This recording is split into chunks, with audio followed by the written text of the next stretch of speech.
Assalamu alaikum wa rahmatullah, chers enfants, j'espère que vous allez très bien. Je suis ravi d'être encore parmi vous pour vous parler du bon comportement avec les parents. Aujourd'hui, nous avons avec nous deux beaux enfants, Zakaria et Soumaïa, bienvenue. Zakaria, Soumaïa, nous avions dans la précédente vidéo prouvé à quel point il était extrêmement grave aux yeux de Dieu de manquer de respect à ses parents, d'être méchant avec eux. Il nous arrive parfois de faire des bêtises, nous sommes faibles, il faut demander pardon et il faut s'améliorer.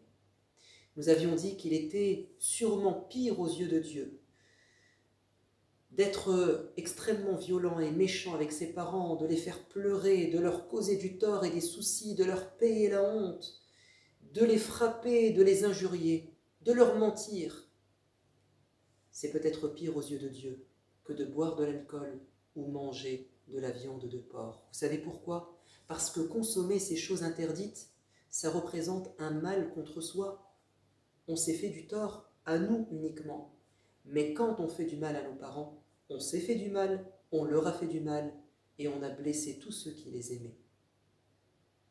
Et ils ne dorment pas à cause de ça, ils se font du tracas et des soucis. Parlons maintenant du bon comportement et d'exemples de gens qui ont su être excellents avec leurs parents. Écoutez cette histoire. Abdullah ibn Omar nous dit: j'étais en train de faire le tawaf autour de la Kaaba et j'ai vu une chose exceptionnelle. Un homme qui portait sa mère très âgée sur son dos car elle ne pouvait plus marcher. Il venait de réaliser le rêve de sa mère, venir sur la Terre Sainte. Et pendant qu'il faisait ses allers-retours, ses circumambulations autour de la Kaaba, il disait: ya Allah, je te prends à témoin que j'ai rendu le bien que ma mère m'a fait, car je souffre en faisant ça. Et Abdullah ibn Omar va dire: détrompe-toi mon ami, ta souffrance ne représente même pas un cri de douleur que ta maman a poussé lorsqu'elle avait une contraction, lorsqu'elle a accouché de toi. Un jour, un homme est venu voir le calife Omar, le père de Abdullah ibn Omar.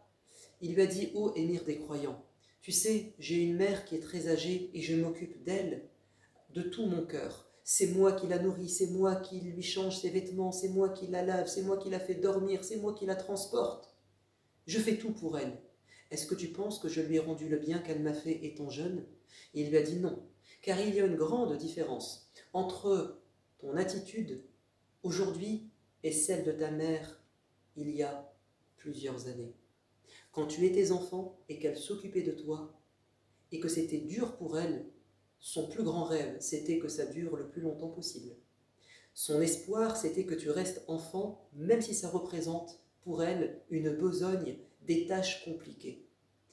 Toi, aujourd'hui, tu t'occupes de ta mère et au fond de toi, tu espères que ça se termine et qu'elle disparaisse pour reprendre une vie normale.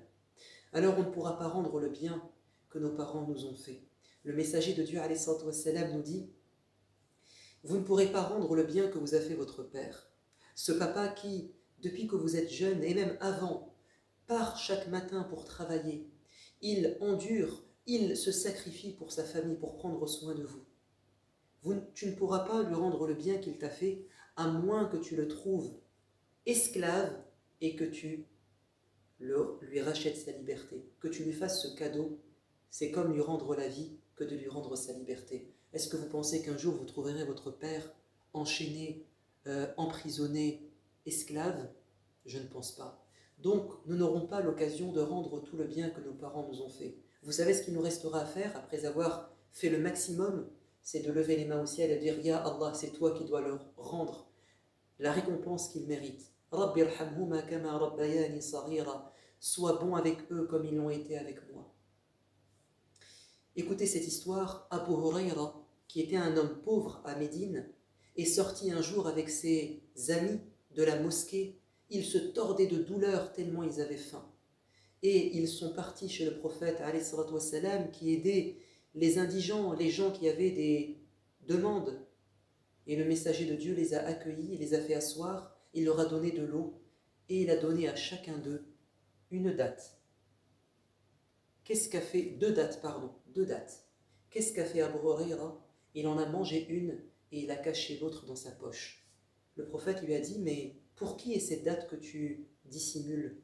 Il lui a dit, c'est pour ma mère, je pense à elle, je ne peux pas manger en sachant qu'elle a faim. Il lui a dit à Aba Huraira, que Dieu te récompense. Tiens, 2 dates supplémentaires pour ta maman. Et un jour, une femme, avec ses 2 petites filles, est venue frapper à la porte de Aïcha. Aïcha, l'épouse du prophète, elle a ouvert la porte, elle a trouvé ces personnes qui faisaient la manche, et elle a eu pitié de cette mendiante, et elle est partie chercher des dates. Et elle a donné 3 dates pour la mère et 2 pour la fille. La mère a donné une date à chacune de ses filles, et elle a voulu manger la sienne.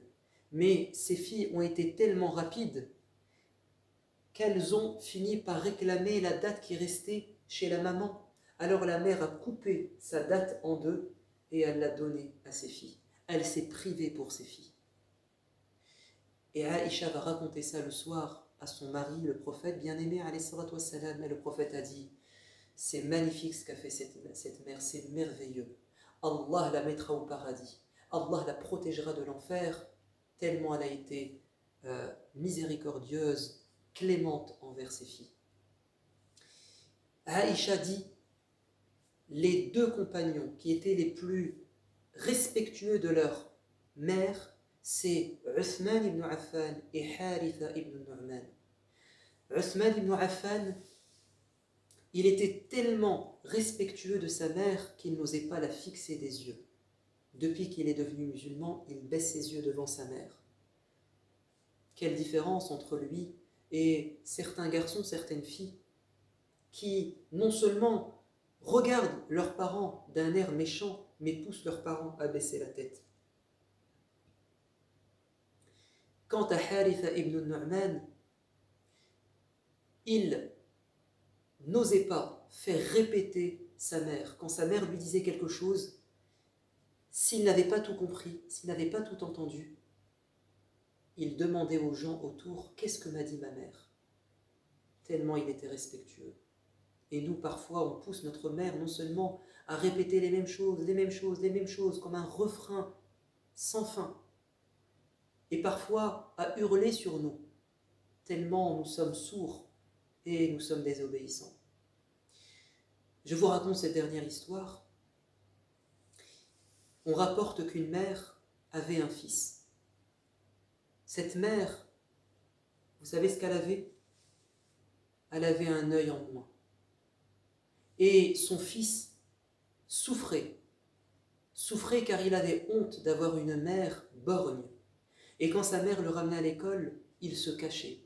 Et quand sa mère venait le récupérer, il faisait semblant de ne pas la voir afin que les amis de l'école ne se moquent pas de lui. Et il a tellement généré en lui cette honte qu'il a fini par se sauver de la maison, aller vivre ailleurs. Et la mère a été blessée au plus profond d'elle. Son amour, son petit chéri a disparu. Et elle savait que c'était dû à son infirmité. Alors elle a été profondément affectée jusqu'à tomber malade et en mourir. Et avant de mourir, elle a écrit une lettre qu'elle a remise à sa famille en disant « Si un jour mon fils bien-aimé revient à la maison, donnez-lui cette lettre. » Et quand l'enfant va grandir, évidemment, il va regretter.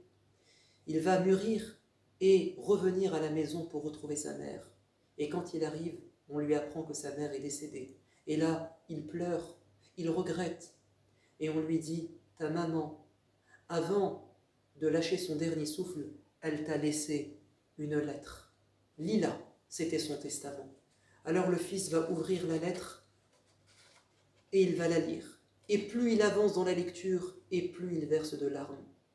Écoutez ce que sa mère lui a écrit. Mon chéri, c'est moi, maman. J'écris en espérant qu'un jour tu puisses lire ces phrases qui renferment un secret que j'ai gardé au fond de mon cœur depuis si longtemps. Pardonne-moi si tu juges que j'aurais dû t'en faire part avant, mais je n'ai voulu que ton bien en cachant cette information. Quand tu étais encore tout petit, tu as été victime d'un terrible accident qui a failli te coûter la vie. Mais, alhamdoulilah, Dieu merci, il te garda auprès de moi. Mais suite à ce malheur, tu as perdu un œil. J'ai alors décidé de te donner le mien.